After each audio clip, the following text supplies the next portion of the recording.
Občina Krško je že vrsto let vključena v mrežo postajališč za avtodome, ki združuje okoli 170 postajališč po Sloveniji. Turisti z avtodomi lahko parkirajo na že 9 lokacijah, med drugim na bazenu v Brestanici, pri gostišču Senica, pri turistični kmetiji Hribar in na ribniku v Mačkovcih v Brestanici, za samo mesto Krško pa bo postajališče pri stadionu Matije Gubca prvo.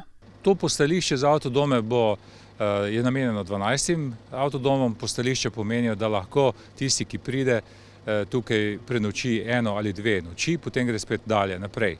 Sam projekt so načrtovali v sklopu celotne ureditve širšega območja stadiona Matije Gubca. Kot je znano, je pač južni del še neurejen.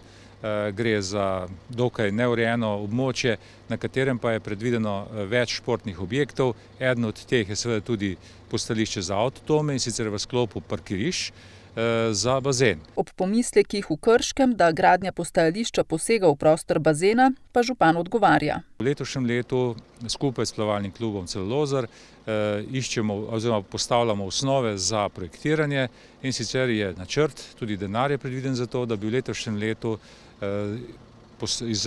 sprojektirali celoten projekt bazena.